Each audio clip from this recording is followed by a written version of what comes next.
All right, so I wanted to talk about the master chain and pushing it to the limit, like the introduction of part three already said. I believe it is important that you don't push your master chain too much.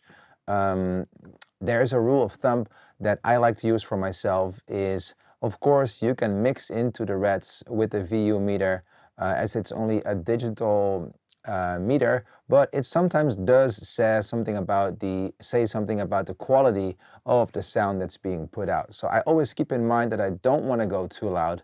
Now I am gonna remove some of these plugins, or at least disable them from my master chain, and see how it operates.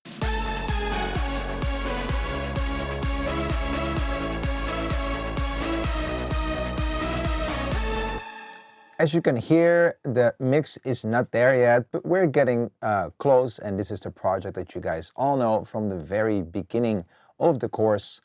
We've layered some synths here. We've got our own kick drum going on. We got our own low end. We got our own ticky click attack from the kick. There is a sidechain trigger here, which I am not using for now, but you can actually use it in your project. Digging into that real quick is when you play it out now, it will show an output, but there is no output. But if you want to hear it, you can easily just assign it an output. It really is just for the compressor that you're using, so it has a trigger to sidechain to. Now, that can be very useful if you want to go for a different rhythm than 4 to the floor, or if you simply just want to use it as an extra effect. Nothing here changed that much. What have we done in the meanwhile? Well, we have worked on the different layers, making sure that it fills up the spectrum a little bit. We got of course, our stack of a silent. We got our Spire, Omnisphere. We got our Spire 1.1, Nexus, Contact, and a white noise. Nothing super fancy, no tricks. Something that we have paid attention to is the length of the notes. And as you can see, I made it perfectly in sync with the main synth. All the layers are a little bit less important as they're just layering the original sound. But I would suggest to at least make sure that they're a little bit sound alike and they kind of like get along lengthwise. To check that out, you can easily also select your different tracks and your different MIDI blocks. Click on E and you can see what the lengths are on the right side. So what else have we got here playing? Well, obviously the kick, the bass, the synths are the most important for the loudness on your master. And if you look at the master chain right now, it is a little bit clipping here and there. It's not hearable just yet on the mix, but you kind of want to keep in mind that you want to leave some headroom in the mix, and it's not, going too crazy. You can kind of make a difference here with a gain.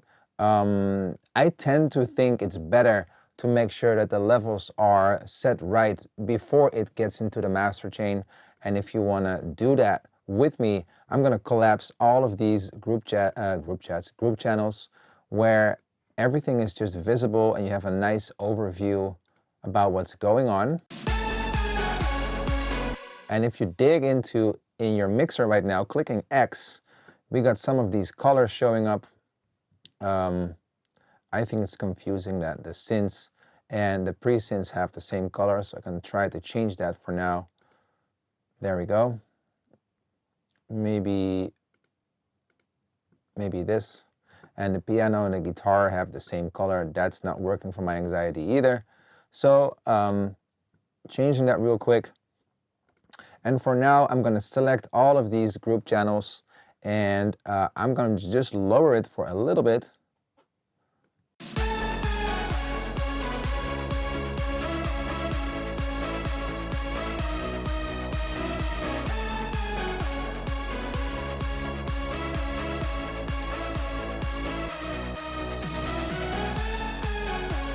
Okay, well, it is just clipping for a dB or maybe a half, which is absolutely fine. Keep in mind, this is just a digital clip and it will not, kill your mix in the end of the day. As long as it sounds right, that is the most important thing. I just removed all of these plugins, bypassed it. What would be a good idea is to see what happens if I'm going to push the master. and just gonna drive it up here with the gain and see what it does to the quality of the song.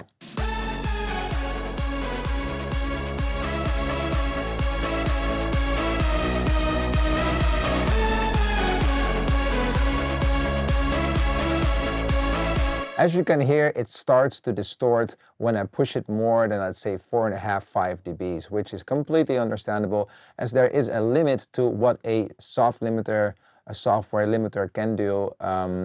And you kind of want to find the right balance of each plugin. Like, each plugin has its own qualities. Try to find the qualities of this plugin, use it for your mix, and usable for your mix. Then go on to the next plugin and try to see if it can add something. If your plugin is not adding something to your mix, just take it out, because it's not about the amount of plugins you have on the master. If you can make a master sound really fat with only 2 or 3 plugins, you're good to go.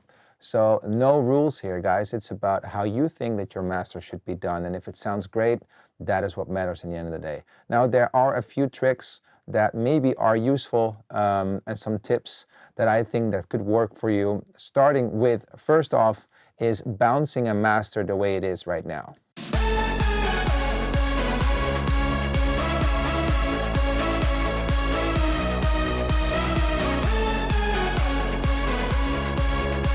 I'm going to check out how loud it is by opening this plugin of Magic AB. There are more plugins that work for comparing your songs. I like to use Magic AB or Reference, but I want to know how loud it is roughly before mixing it. So I just like the old classic one, not saying it's better. I'm just used to it. So I'm going to have a look, clicking A here, and it will show my RMS for a little bit.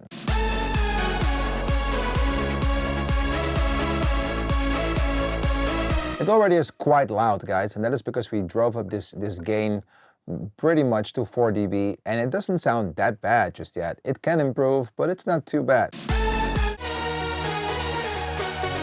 Let's compare it to a song that I absolutely love, which is Martin Garrix and Matisse and Sadko, Hold On.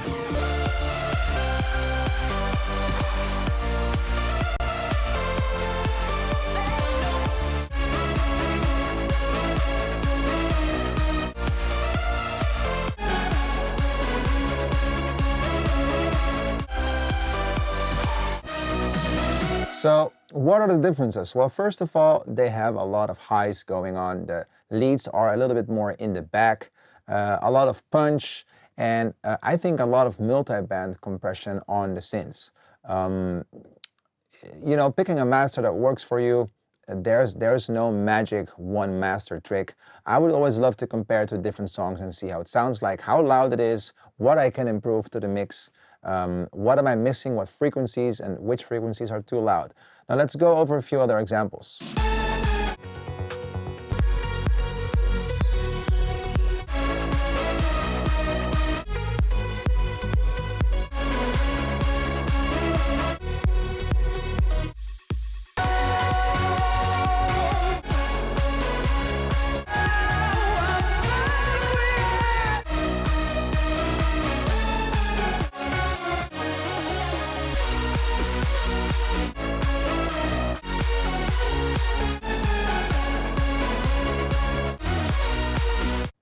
Okay, it gives me a good indication of where we are in the process, and I think I hear some things we can improve. But for now, I'm gonna just bounce a demo master, and so I have a reference of if I am increasing the mix or maybe decreasing. Sometimes you can dig into this mixing process and you'll be like, hey, it's actually getting worse. I'm gonna go back to V1.